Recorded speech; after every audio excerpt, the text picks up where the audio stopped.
Mari kita berdoa. Bapa kami dalam sorga, pagi hari ini kami bersyukur berterima kasih kepada Tuhan, di mana Tuhan telah menjaga dan melindungi kami sepanjang malam hari ini.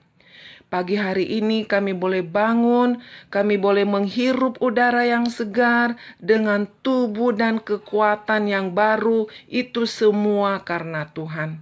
Sebagai rasa syukur kami kepadamu Tuhan, kami akan membaca dan merenungkan akan kebenaran firman-Mu.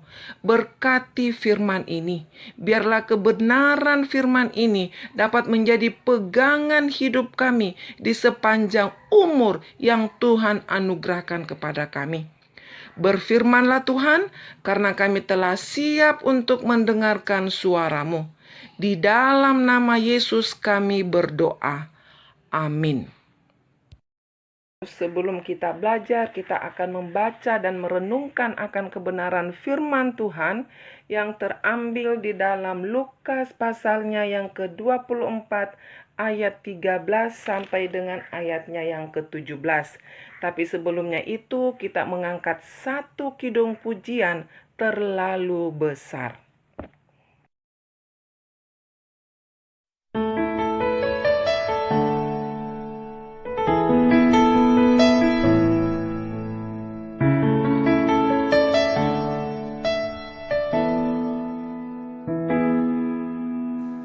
Telah kulihat bukti kasih-Mu,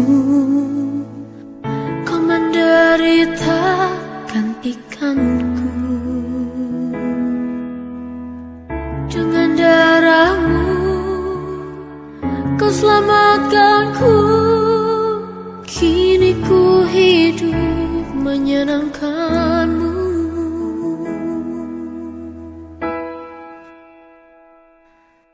Terlalu besar kasih-Mu Bapa, pengorbanan yang Kau berikan bagiku.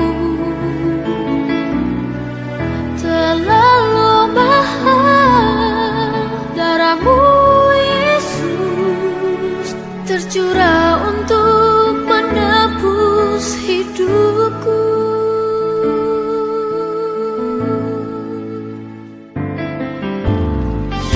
Telah kulihat bukti kasih-Mu, Kau menderita gantikanku.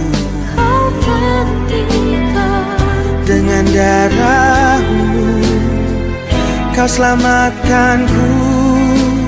Kini ku hidup menyenangkan-Mu.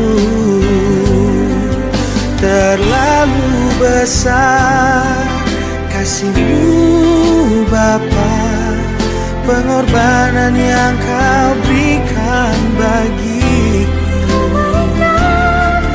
Terlalu mahal darah-Mu Yesus, tercurah untuk menebus hidupku.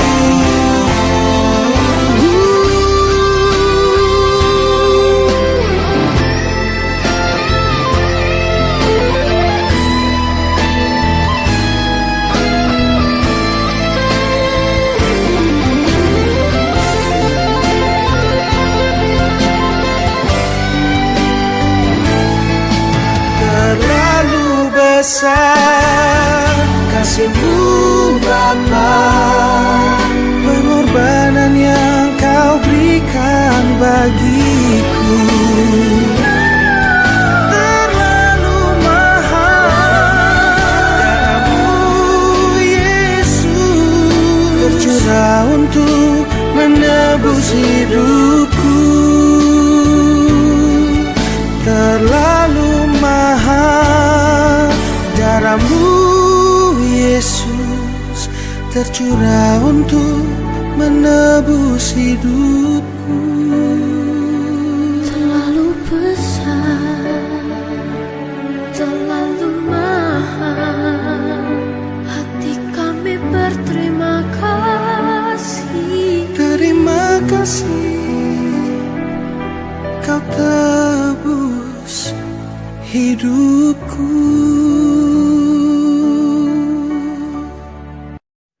Pembacaan firman Tuhan pada pagi hari ini terambil di dalam Lukas pasalnya yang ke-24 ayat 13 sampai dengan ayatnya yang ke-17 berbunyi demikian.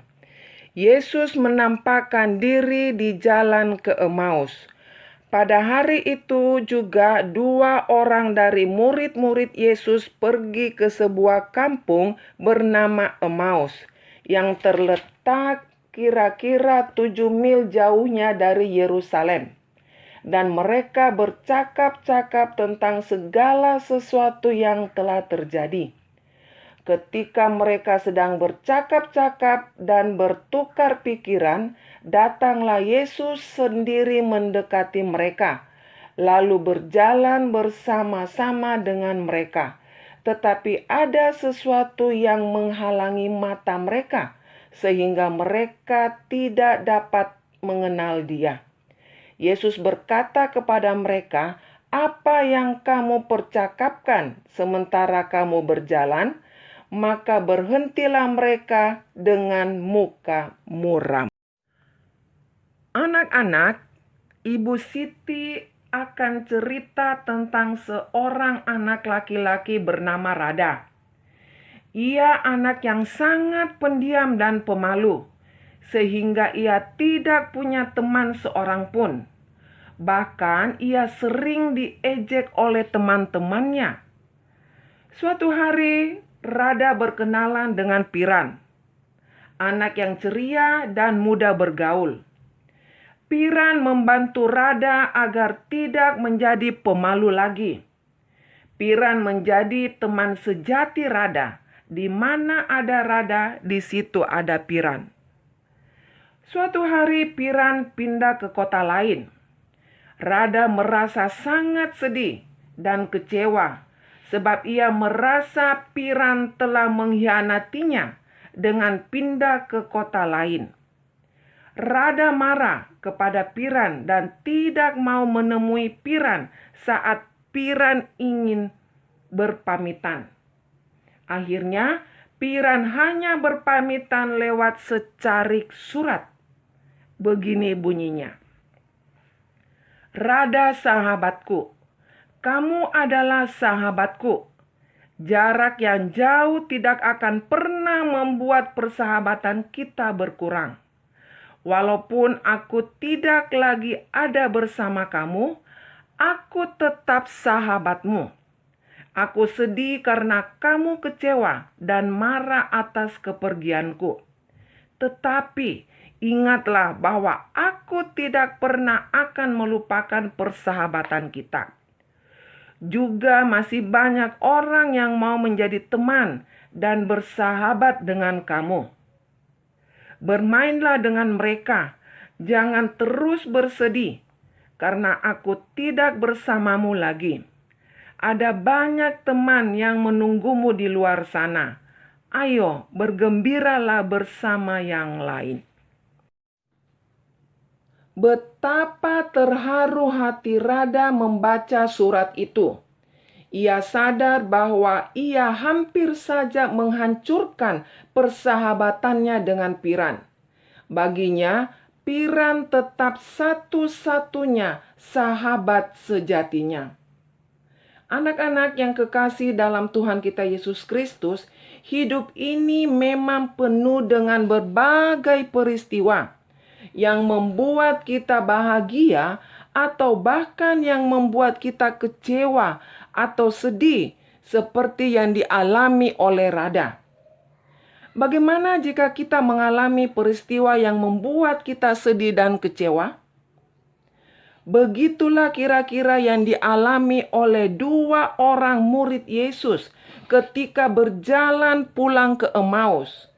Mereka begitu kecewa dan sedih atas kematian Yesus di kayu salib, sebab mereka berharap Yesus selalu ada bersama mereka. Maka mereka memutuskan untuk pulang ke kampung halamannya. Saking sedihnya, mereka tidak dapat mengenali Yesus yang ikut berjalan bersama-sama mereka dan mempercakapkan banyak hal tentang peristiwa salib. Sampai akhirnya mereka tiba di Emmaus dan mendesak Yesus tinggal dan makan bersama mereka. Barulah ketika Yesus memecahkan roti dan mengucap syukur atasnya, mereka mengenali bahwa orang asing itu adalah Yesus. Sayangnya, tiba-tiba Yesus lenyap dari hadapan mereka. Tahukah anak-anak? Saking sukacitanya karena melihat Yesus itu hidup, mereka saat itu juga balik kembali ke Yerusalem karena ingin menceritakan kabar baik ini kepada murid-murid yang lain. Anak-anak yang kekasih dalam Tuhan kita Yesus Kristus, senang dan susah, bahagia dan sedih, puas dan kecewa selalu akan anak-anak alami dalam hidup ini. Oleh karena itu, ingatlah selalu bahwa jangan sampai anak-anak dikuasai oleh semua perasaan. Jika anak-anak bahagia, senang, dan puas, bersyukurlah kepada Allah karena kebahagiaan berasal dari Tuhan. Begitupun sebaliknya. Jika anak-anak sedih dan kecewa, jangan putus asa. Sebab Tuhan ada dan menyertai anak-anak. Berdoalah dan curahkan isi hatimu kepada Tuhan. Maka Ia akan menghibur, dan percayalah Tuhan tidak akan meninggalkan anak-anak.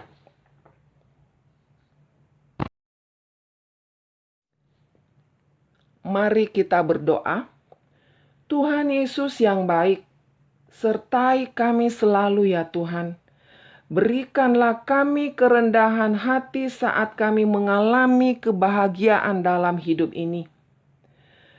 Berilah kami kekuatan saat kami mengalami kesedihan dan kekecewaan. Sebab kami percaya Engkau selalu berjalan bersama-sama kami dalam hidup ini. Di dalam nama Yesus kami berdoa dan mengucap syukur kepada Bapa di sorga. Amin.